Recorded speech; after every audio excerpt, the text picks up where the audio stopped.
ನಮಸ್ಕಾರ ಎಲ್ಲರಿಗೂ, welcome back my YouTube channel. ರಾಯರ ಭಕ್ತರು ಯಾರೆಲ್ಲ ಇದ್ದೀರಾ ದಯವಿಟ್ಟು ಸಬ್ಸ್ಕ್ರೈಬ್ ಮಾಡಿ. ರಾಯರ ಭಕ್ತರು ಯಾರೇ ಆಗಿದ್ದರೂ ಸಬ್ಸ್ಕ್ರೈಬ್ ಮಾಡಿ, ಹಾಗೆ ಲೈಕ್ ಮಾಡಿ, ಶೇರ್ ಮಾಡಿ, ಹಾಗೆ ಆಲನ್ನು ನೋಟಿಫಿಕೇಷನ್ನ ಆನ್ ಮಾಡ್ಕೊಳ್ಳಿ. ನಾನು ಯಾವುದೇ ವಿಡಿಯೋ ಹಾಕಿದ್ರೂ ನಿಮಗೆ ನಿಮಗೆ ತಲುಪುತ್ತೆ. ಹಾಗಾದರೆ ನಾನಿವತ್ತು ಯಾವ ವಿಶೇಷ ವಿಡಿಯೋದೊಂದಿಗೆ ಬಂದಿದ್ದೀನಿ? ರಾಘವೇಂದ್ರ ಎಂದು ಹೇಳುವುದರ ಪ್ರಯೋಜನವೇನು?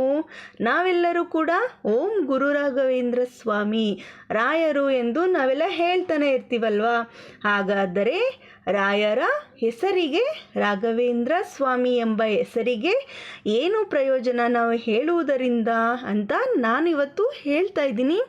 ದಯವಿಟ್ಟು ಇಷ್ಟ ಆದರೆ ಲೈಕ್ ಮಾಡಿ, ಹಾಗೆ ಒಂದು ಸಬ್ಸ್ಕ್ರೈಬ್ ಮಾಡಿ ಅಂತ ಹೇಳ್ತಾ, ರಾಯರ ಹೆಸರಿಗೆ ಅಗಾಧವಾದ ಶಕ್ತಿ ಇದೆ.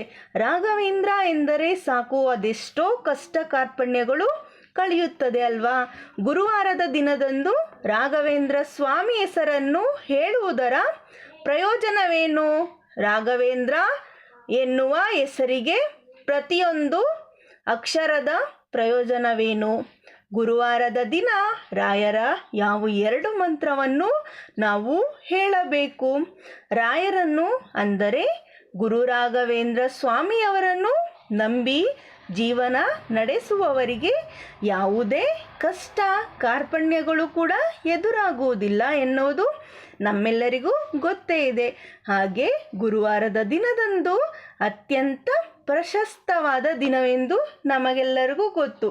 ಗುರುವಾರ ಎಂದರೆ ರಾಯರ ವಾರ ಎಂದು ನಮ್ಮೆಲ್ಲರಿಗೂ ಕೂಡ ಗೊತ್ತೇ ಇದೆ. ರಾಯರು ಸಾವಿರಾರು ಪವಾಡಗಳು ಕೂಡ ನಮ್ಮ ಕಣ್ಮುಂದೆನೇ ಕಾಣ್ತಾ ಇದೆ. ರಾಘವೇಂದ್ರ ಸ್ವಾಮಿಯನ್ನು ನಾವೆಲ್ಲ ಗುರುವಾರ ವಿಶೇಷ ಪೂಜೆ ವ್ರತ ಮಾಡುತ್ತೇವೆ. ಹಾಗೆ ನಮ್ಮ ಕೆಲಸ ಕಾರ್ಯಗಳಲ್ಲಿ ಯಶಸ್ವಿ ಕೂಡ ಕಾಣುತ್ತೇವೆ ರಾಯರ ಆರಾಧನೆ ಮಾಡುವುದರಿಂದ.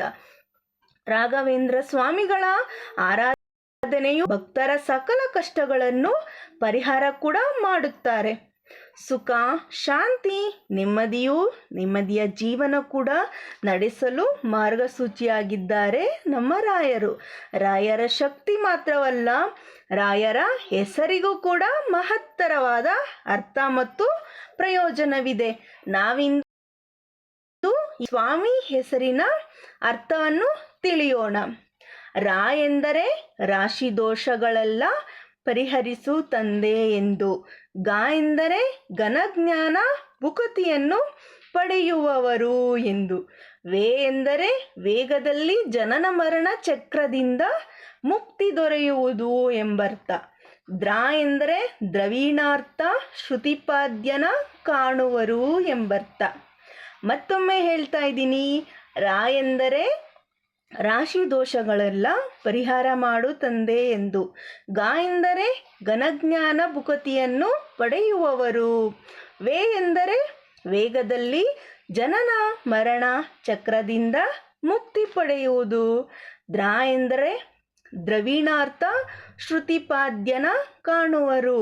ಹಾಗೆ ಗುರುವಾರ ದಿನ ರಾಘವೇಂದ್ರ ಸ್ವಾಮಿ ಹೆಸರು ಹೇಳುವುದರ ಮೂಲಕ ನಾವು ನಮ್ಮ ಜೀವನದಲ್ಲಿ ಉನ್ನತ ಸ್ಥಾನಕ್ಕೆ ಹೋಗುತ್ತೇವೆ. ಹಾಗೆ ನಾವು ಯಾವ 2 ಮಂತ್ರವನ್ನು ತಪ್ಪದೇ ಹೇಳಬೇಕೆಂದರೆ ಓಂ ಶ್ರೀ ಗುರು ರಾಘವೇಂದ್ರಾಯ ನಮಃ ಎಂಬ ಮಂತ್ರವನ್ನು ಕೂಡ ಹೇಳಬಹುದು. ದಿನ ಆಗಿಲ್ಲ ಅಂದರೆ ಗುರುವಾರ ನೀವು ತಪ್ಪದೇ ಪೂಜೆಯ ಸಮಯದಲ್ಲಿ ಹೇಳಬೇಕಾಗುತ್ತದೆ. ಮತ್ತೊಂದು ರಾಯರ ಗಾಯತ್ರಿ ಮಂತ್ರ, ಓಂ ವೆಂಕಟನಾಥಾಯ ವಿದ್ಮಹೇ ಸಚ್ಚಿದಾನಂದಾಯ ಧೀಮಹಿ ತನ್ನೋ ರಾಘವೇಂದ್ರ ಪ್ರಚೋದಯತ್.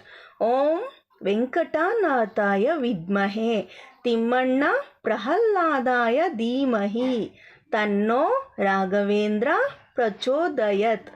ಓಂ ಪ್ರಹ್ಲಾದಾಯ ವಿದ್ಮಹೇ ವ್ಯಾಸರಾಜಾಯ ವಿದ್ಮಹೇ ತನ್ನೋ ರಾಘವೇಂದ್ರ ಪ್ರಚೋದಯತ್ ಎಂಬ ಮಂತ್ರವನ್ನು ಹೇಳುವುದರಿಂದ ನೀವು ರಾಯರ ಆಶೀರ್ವಾದವನ್ನು ಪಡೆಯಬಹುದು ಅಂತ ಹೇಳ್ತಾ ಈ ವಿಡಿಯೋನ ಇಲ್ಲಿಗೆ ಮುಗಿಸ್ತಾ ಇದ್ದೀನಿ. Thank you so much. ಧನ್ಯವಾದಗಳು.